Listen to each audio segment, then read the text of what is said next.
अस्मद्गुरु परमगुरु यतिवरपूर्णं सयामुनं रामं पद्माक्षणापषडवीक्षणेश रमापतीन् वन्दे वन्दे वृन्दावनचरं वल्लवी जनवल्लभं जयन्ती सम्भवं धाम जयन्ती विभूषणं श्रीमान् वेङ्कटनाथार्य कवितार्केण श्रीवेदान्ताचार्यवर्यो मे सन्निधत्तां सदा हृदि प्रणामं लक्ष्मणमुनिप्रतिगृह्णातु मामकम् प्रसादेति यत्सूक्तिः स्वाधीनपतिकां श्रुतिम् स्वसितावधूतपरवादिवैभवाः निगमान्तनीतिजलधे स्थलस्पृशः श्रुतिपादयन्ति गतिमापवर्गकीं यति सार्वभौमपदसात्पुताशयाः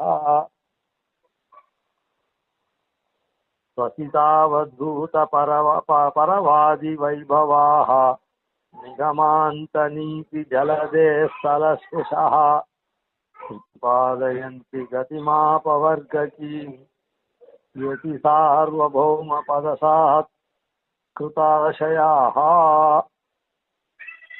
இரண்டு ஸ்லோகங்கள்ல யதிராஜருடைய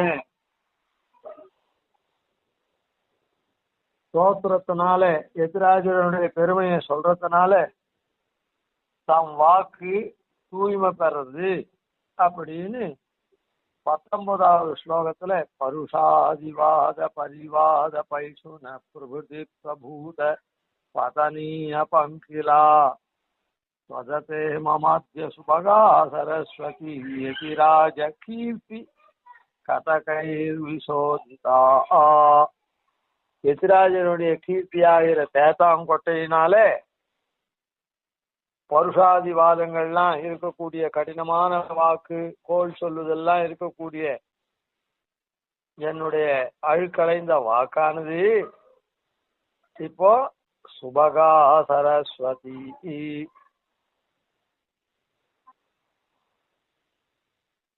அதனால இனிமையா இருக்கக்கூடிய வாக்கா மாறுறது அப்படின்னு சாய்த்தார் எதிராஜ புகழ்னால. அதுக்கு அடுத்த ஸ்லோகத்துல அதனால எதிராஜர் திருவடியைத்தான் ஆசிரியிக்கணும் அப்படின்றத சொன்னார்.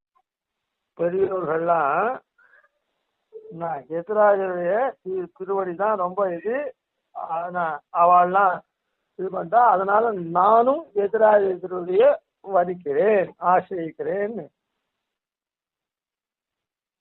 சாதிச்சார். அனுகல்பூதமுரபிஸ்பதம் சதாம் அஜஹ திரிவர்க்கம் அபவர்க்க வைபவம் சலசித்தவருத்தி விநிவர்த்தனௌஷதம் சரணம் யதீந்திர சரணம் விரணீமஹே. சத்துக்களா இருக்கிற பெரியோர்களுக்கு யதிராஜருடைய பெருமாளுடைய திருவடி இருக்குதே அது 2ஆம் பட்சம். அனுகல்பூத முரபிஸ்பதம் சதாம்.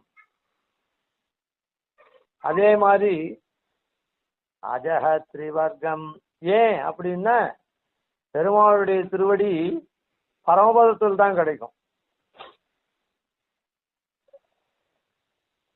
அதனால பரமபதத்துல கிடைக்கிட்டு அந்த கைங்கரியம் திருவடினா திருவடிக்கு உண்டான கைங்கரியம்.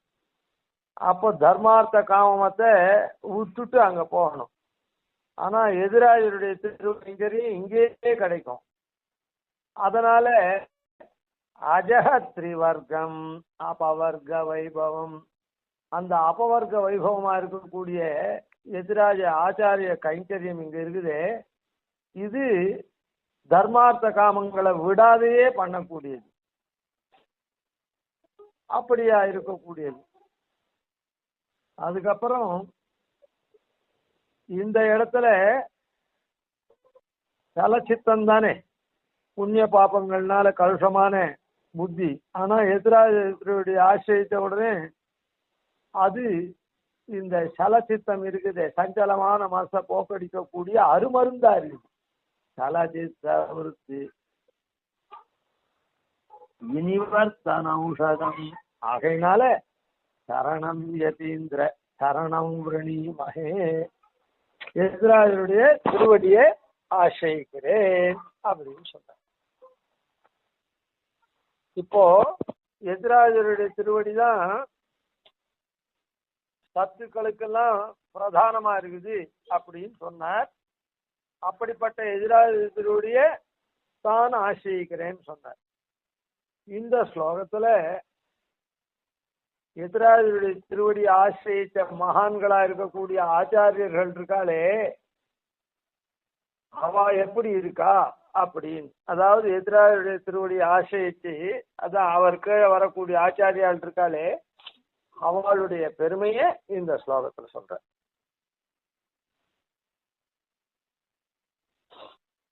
அதாவது எதிராஜரை போன்றே அவர்களும் நல்ஞானம் படைத்தவர்களா ஆறார். என்ன கீழெல்லாம் சொல்லப்பட்டிருக்கு, சலச்சித்த விருத்தி வினிவர்த்தன ஔஷதம் அப்படின்னு. சஞ்சலம் எப்ப வரும்? சரியானபடி ஞானம் இல்லைன்னா வரும். ஞானத்தின்படி அனுஷ்டானம் இல்லைன்னா சலச்சித்த வரும். அதாவது படிக்கிறது ராமாயணம், இடிக்கிறது ராமர் கோவில் அப்படின்றாலே அந்த மாதிரியான செய்கை நான் படிச்சா மாத்திரம் போராது, ஞானத்துக்கு உண்டான அனுஷ்டானம் இல்லைன்னா சலச்சித்த வரும். அனுஷ்டானம் இருந்தா கூட போராது, வைராக்கியமும் வேணும், இல்லைன்னா சலச்சித்து. அதான் ஞானானுஷ்டான வைராக்கியம்னு சொல்றாலே, அந்த ஞான வைராக்கியங்கள் அனுஷ்டான வைராக்கியங்கள் வேணும். அது எதனால கிடைக்கும்? சலச்சித்தத்துக்கு போக்கடிக்கக்கூடிய வினவர்த்தனமான ஔஷதமா இருந்த அந்த எதிராஜருடைய புகழ். அதனால அந்த எதிராஜருடைய சீசூக்தியினுடைய தன்மையினால இந்த சலச்சித்தம் எல்லாம் போறது. அதனால எல்லாருமே அதான் ஆச்சாரியர்கள்லாம் எப்படி இருக்கார் அப்படின்றது இதுல சொல்ற. எதிராஜருடைய திருவடிய ஆசிரியத்து அப்ப என்ன பண்ணுவா, ஞானானுஷ்ட வைராக்கிய நிதியா இருந்து நம்முடைய சலச்சித்தத்தெல்லாம் போக்கடிக்கக்கூடியவாளா அப்படி எல்லாம் தான் திகழக்கூடியவாளா இருப்பான். அததான் இந்த ஸ்லோகத்துல சாய்க்கிறார். எதிராஜருடைய திருவடியை ஆசிரியத்த மகான்களுடைய பெருமையை சாய்க்கிறார்.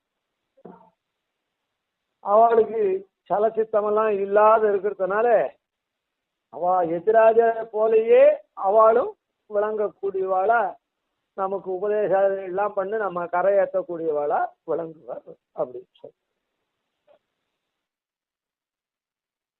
ஸ்வசிதாவதூத பரவாதி வைபவாஹ அவதூத, அதாவது ஸ்வசிதம் சுவாசம், சுவாசம்னா மூச்சு காற்று. ஸ்வசித அவதூத, இந்த மூச்சு காற்று இருக்குதே, அந்த மூச்சு காற்றினாலே போக்கடிக்கப்பட்ட பரவாதி வைபவாஹா, பரவாதி பிருத்திவாதிகளுடைய வைவை உடையவர். அப்படின்னா என்ன அர்த்தம்? பிருத்திவாதிகளை இவா சுவாசிக்கிறாளே, ஆச்சாரியால் அங்க போய் பிருத்திவாதி பக்கல்ல வாக்கியார்த்தம் எல்லாம் சொல்லணும் இல்லை, அவளை வாதம் பண்ணி ஜெயிக்கணும்னு இல்லை. இவா மூச்சு காற்று பட்டாலே அதனாலே அந்த பிருத்திவாதிகள்லாம் ஒடுங்கி போயிடுவார். பிருத்திவாதி வாதம் பண்றதுக்கு சக்தியை இழந்து பிருத்திவாதியா இல்லாத அப்படியே ஒடுங்கி போயிடுவார்.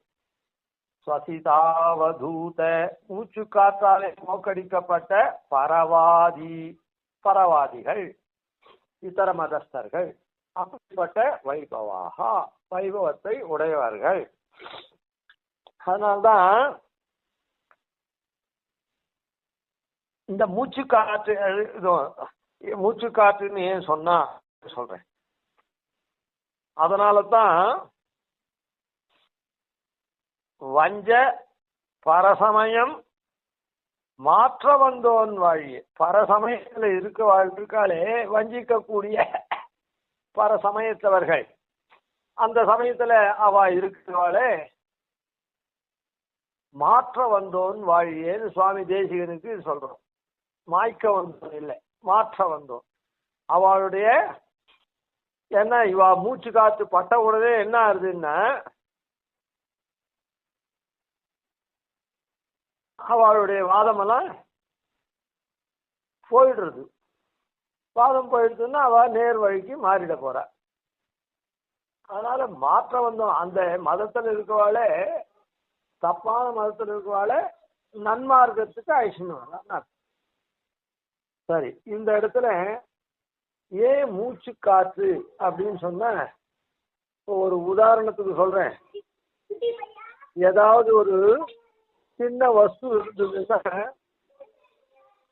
வாயால ஊதினாக்கா அது அப்படியே பறக்கும். அதாவது காத்துல பறக்கிறது அப்படின்றதுக்கா காத்து அடிச்சா ஒரு பேப்பர் மாதிரி இருக்கு, ஒரு குப்பை மாதிரி இருக்கு, எதனா என்ன இருக்கும், அப்படியே காத்து அடிச்சா பறக்கும். காத்து வீசலைன்னா கூட வாயால ஊதினாக்கா அது அந்த இடத்த விட்டு இடம் பெயரும். அந்த வாயால ஊதுறதுலாம் இல்லை. வாயால ஊதினா நாம பிரயத்தனப்பட்டு பண்ணணும். வாயால ஊதறத அப்படின்னு. மூச்சு காத்துன்றது எதுக்காகவும் இல்லை, நாம மூச்சு விடுறோம், அது சுபாவ சித்தமா ஏற்பட்டது. மூச்சை காற்றை உள்ள இழுக்கிறதும் காற்று வெளியில வரதும் சுபாவ சித்தமா இருக்கு. அந்த மூச்சு காற்று பட்டாலே அவளுக்கு அவளுடைய வாதங்கள்லாம் தோக்கடிக்கப்படும் அப்படின்னு சொல்ற. இப்போ வாயால ஊதல்னு ஒன்று சொன்னேன். மூச்சு காற்றுன்றது தானா நிகழக்கூடிய காரியம் அப்படின்னு. வாயால ஊதினா பிரயத்தனப்படணும். அந்த மாதிரி அவளை பிரயத்தனப்பட்டு வாதில இவா வெல்லவானா. பாஷ்யக்காரரை ஆசிரியவாள் என்ன பண்றான்னா பிரயத்தனப்பட்டே பண்ண வேண்டாம். அதாவது வாயால ஊதுறதுன்னா பிரயத்தனப்படுறாலும் அந்த மாதிரி இவா வாதம் பண்ணணும்ன்ற நிர்பந்தமே இல்லை. வாதம் பண்ணணும்ன்ற நிர்பந்தமே கிடையாது அவளோட. எப்படி மூச்சு காத்து சுபாவ சித்தமா அது பாட்டுக்கு உள்ள போறது வெளியில வருதோ இல்ல, அந்த மாதிரி அதனாலேயே அவர்கள் அடங்கி விடுவார்கள் அப்படி. அதனால ஸ்ரீபாஷ்யக்காரரை சேர்ந்தவர்கள் அந்த ஸ்ரீபாஷ்யக்காரருடைய ஸ்ரீசூக்தி எல்லாம் நன்னா அதிகரித்து அதன்படி நடக்கக்கூடிய மகான்கள் இருக்காளே, அவள வாதப்போர் பண்ண வேண்டாம்.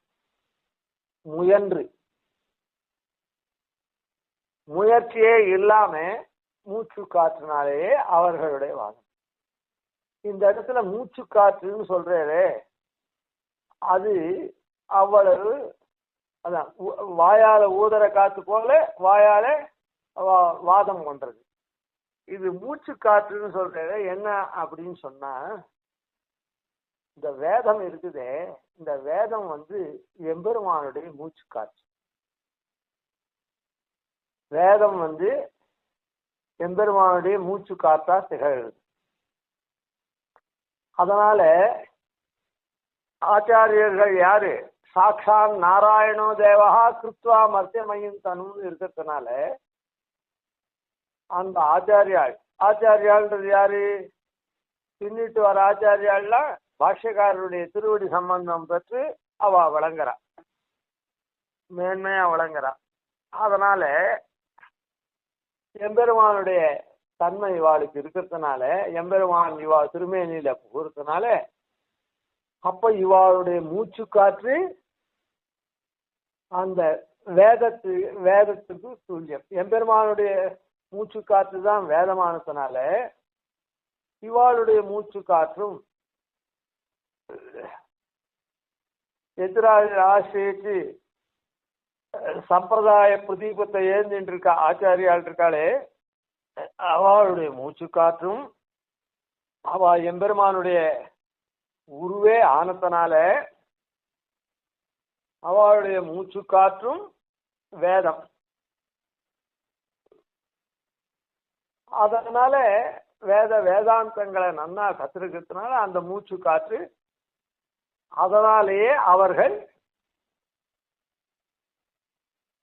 வாதங்கள்லாம் போக்கடிக்கப்பட்டவர்களா இருக்கா. என்ன இப்போ அது எப்படி மூச்சு காற்றுனால எப்படி போகும் அப்படின்னு சொன்னா, ஒரு இடத்துல ஒரு நறுமணம் இருக்குது, இல்ல துர்நாற்றம் இருக்குது. இதனாலேயே சில பேர் அங்க தங்க முடியாத போயிடுவா. அதாவது ரோஜா தோட்டம் இருக்குது, ஒரு உலகு வழக்கு உண்டு. மீன்காரி இருக்காளே, மீன் வியாபாரம் பண்றவ, அந்த மீன் வியாபாரம் பண்றவாளை ரோஜா தோட்டத்துல விட்டா அந்த மீன் வாடை தான் அவளுக்கு சகஜமா இருக்கும். ரோஜா தோட்டத்தில் இருக்கிற ரோஜா மனம், அந்த நறுமணம் அவளுக்கு பிடிக்காது, தூக்கமே அங்க வராது, அன்ஈசியா ஃபீல் பண்ணுவாள். அவளுக்கு அந்த இடத்துல பொருந்தவே பொருந்தாது. அந்த வாசனைய நறுமணம்னு லோகம் மொத்தம் சொல்ற ரோஜா தோட்டத்துல அவளால அங்க இருக்கவே முடியாது. காரணம் என்னன்னா, அவள் அந்த மீனுடைய நாற்றத்திலேயே பழகி போனவா, துர்நாற்றத்திலேயே. அதனால நறுநாற்றம் அவளுக்கு பிடிக்காது.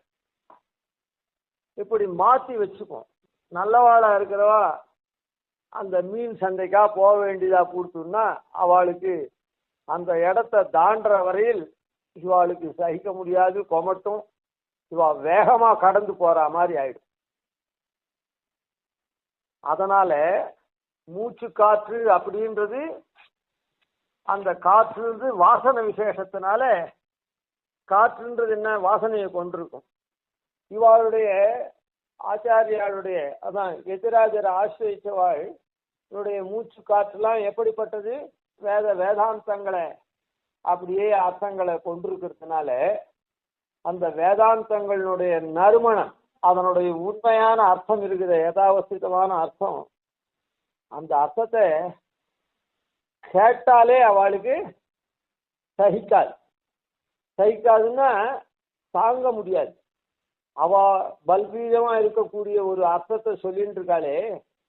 இப்ப வச்சுப்போம் ஒரு உதாரணத்துக்கு, அதாவது எம்பெருமானுடைய திருக்கண் எப்படி இருக்குது அப்படின்னு சொன்னா கப்பியாசம் அப்படின்னு சொல்லியிருக்குது. உடனே கப்பியாசம் புண்டரீகம் அப்படின்னு சொன்ன, கபின்னா குரங்கு, ஆசம்னா அதனுடைய புஷ்டபாதம். அதனால குரங்கனுடைய புஷ்டபாதம் எப்படி சிவந்து இருக்குதோ அப்படி அப்படின்னு யாதவ பிரகாஷர் ஸ்ரீபாஷ்யக்காரருக்கு சொன்னதா இருக்கு. ஸ்ரீபாஷ்யக்காரர் அப்புறம்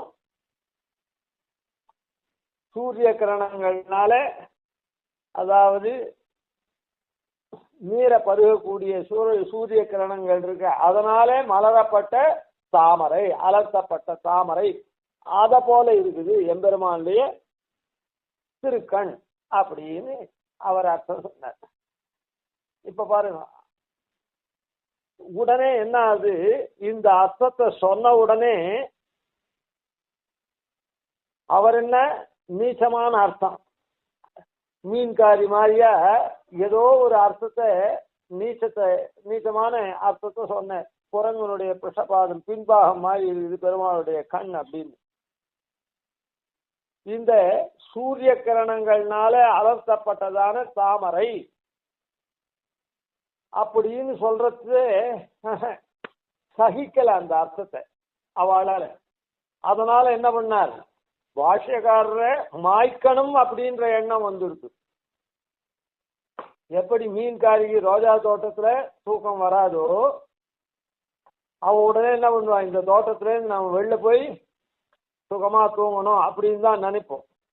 அத போல இந்த சூரிய கிரணங்கள்னாலே அலர்த்தப்பட்டதான தாமரை அப்படின்னு சொல்றத ஒத்துக்க முடியல. அதனால இந்த மாதிரி சொல்றவரையே ஒழிச்சுடணும் அப்படின்னு அவர் தீர்மானம் பண்ணார். அப்படின்னா என்ன அர்த்தம், இந்த வேதாந்த அர்த்தங்கள்லாம் அவளுடைய பட்சத்துக்கு சரி அப்படி ஒழிச்சிருந்தோன்னு பண்ணார். அப்புறம் பாஷ்யக்காரர் எம்பார் மூலமா இந்த சமாச்சாரத்தை தெரிஞ்சுண்டு கோவிந்தர் மூலமா தெரிஞ்சுண்டு விந்தியாட்டவியில ஒதுங்கி போயிட்டார். அதுக்கப்புறம் பேரோளாள் பெருந்தேவி தாயார் காப்பாற்றினார். இவர் வடதேச யாத்திரை போயிட்டு திருப்பி வந்தார். திருப்பி வந்த உடனே மறுபடியும் சிஷ்யனா சேர்த்துட்டார். அது மறுபடியும் வாக்குவாதம் வந்தது.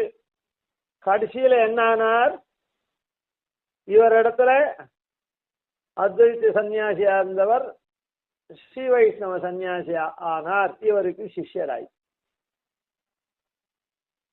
அதனால இந்த மூச்சு காற்றுனாலேயே என்ன ஆகுது, அந்த இந்த வேதாந்த நறுமணம் அவளுக்கு பிடிக்காதனால அவர்கள் என்ன அவளுடைய வாதங்கள்லாம் போக்கடிக்கப்பட்டதால் இப்போ பாஷ்ய யாதவ பிரகாஷுடைய வாதம் போயிடுதானே போயிடுச்சு. முதல்ல பிடிக்காத தப்பு பண்ணா கூட கடைசியில் என்ன பண்ணார், தன்னுடைய மதத்தெல்லாம் விட்டு பாஷ்யக்காரர் திருவடியை ஆசிரித்து வைஷ்ணவ சன்னியாசி ஆயிட்டார்.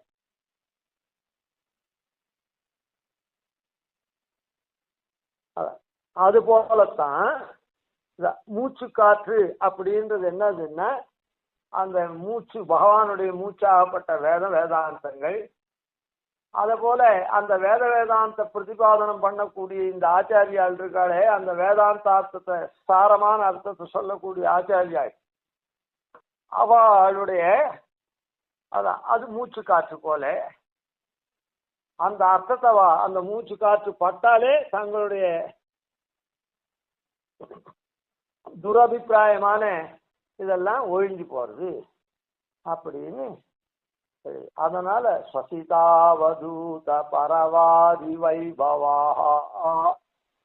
பாஷ்யக்காரருக்கு ஏற்பட்டுள்ள நம்முடைய ஆச்சாரியர்கள்லாம் இருக்காளே, அவா இப்படி பாஷ்யக்காரருடைய சித்தாந்தத்தை நன்னா கற்று தேர்ந்து ஞானானுஷ்டான வைராக்கிய வராளா இருக்கிறதுனால அவ எளிதிலே அவ சுவாசிச்சாலே போரும். என்ன சுவாசிக்கிறதே எதிராளிக்கு அவளுடைய வாதத்தெல்லாம் விடும்படி ஆயிடும். ஏன்னா அந்த சுவாசம்ன்றது என்ன, சுவாசம் இவனுக்கு உயிர் இருக்குது, சுவாசம் இருந்தா உயிர் இருக்குது, சுவாசம் இல்லைன்னா உயிர் இல்லை அப்படின்னு தானே சொல்றோம். அப்போ அந்த சுவாசம்ன்றது என்ன ஆகுது அப்படின்னு சொன்னா,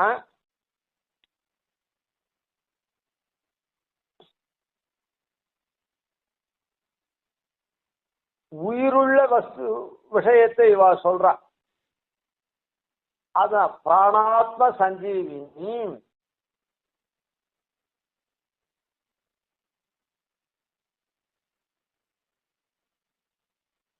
சம்சாராக்னி விதீபன வியபகத பிராணாத்ம சஞ்சீவினி அப்படின்னு சொல்ற. அதனால இந்த இடத்துல சம்சார அக்னி, சம்சார அக்னிலாம் காட்டு தீ போல வளர்றது யாருடைய வாதத்தினால, இத்தராள் இருக்காளே அவளுடைய பரவாதிகளுடைய வாதங்கள்னால அதை ஏற்றுக்கொள்றவாள்லாம் சம்சார அக்னிக்கு தீனி போடுற மாதிரி இருந்து அது நன்னா கொழுந்து விட்டு எரிஞ்சு இவாளை தகிக்கிறது. அதனால இவாளுடைய பிராணம்லாம் வியபகத பிராணனா போறது, போன பிராயமா இருக்குது பிராணம்லாம். அதுக்கு சம்சாராக்னி விதீபன வியபகத பிராணாத்ம சஞ்சீவினி, அப்படி போன பிராயமா இருக்கக்கூடிய அந்த இதுக்கு பிராண உண்டு பண்ணக்கூடிய பிராணனை தரிக்கும்படியா பண்ணக்கூடிய சஞ்சீவினி அருமருந்தா இருக்கிறது இந்த வேதாந்தார்த்தங்கள். அது பட்ட உடனே என்ன ஆகுது,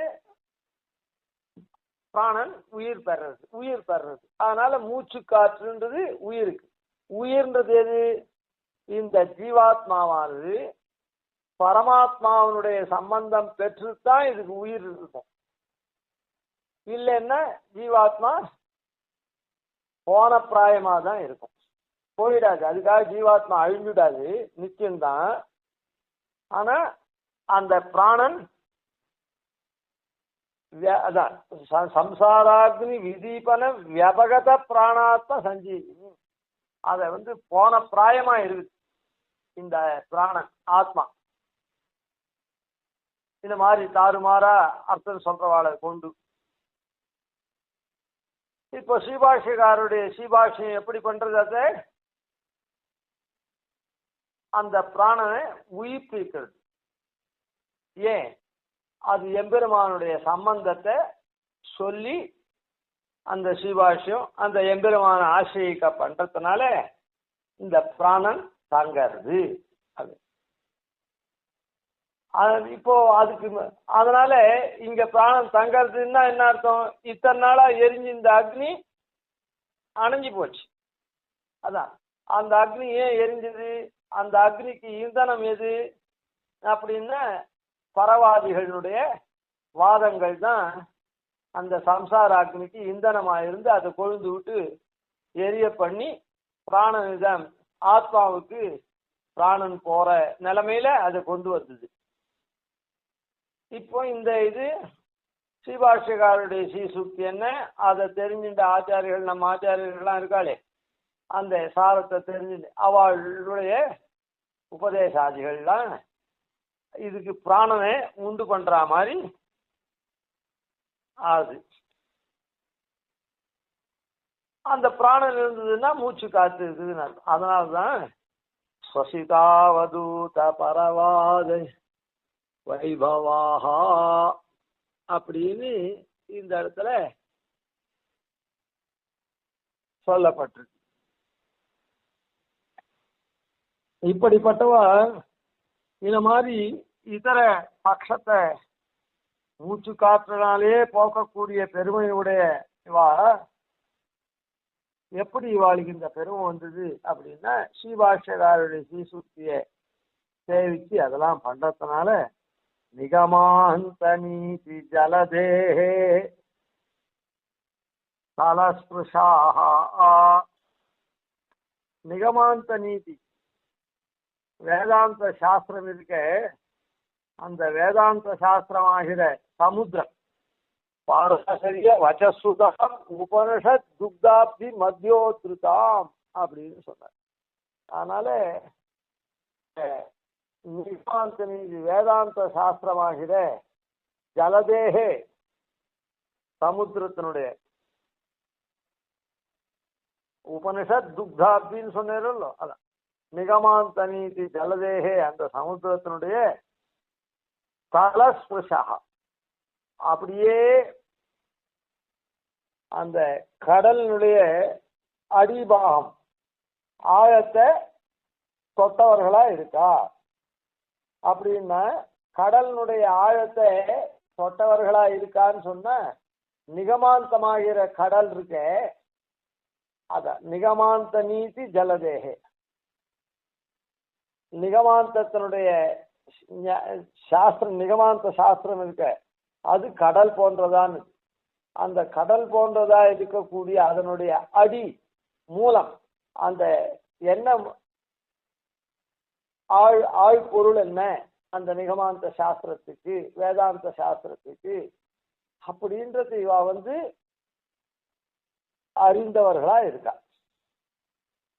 கடலினுடைய அடிபாகத்தை தொடரா அப்படின்னா இந்த கடல் என்னது? வேதாந்தமாகிற கடல். இந்த வேதாந்தமாகிற கடலினுடைய அடிபாகத்தை தொடரா அப்படின்னு சொன்னா அதனுடைய முக்கிய அர்த்தம் அது எதை சொல்றதோ அந்த அர்த்தத்தை இவாள் ரொம்ப ரொம்ப அறிந்தவர்களா இருக்கார். அதனுடைய சூக்ஷ்ம அர்த்தத்தை அறிந்தவர்களா இருக்கார்.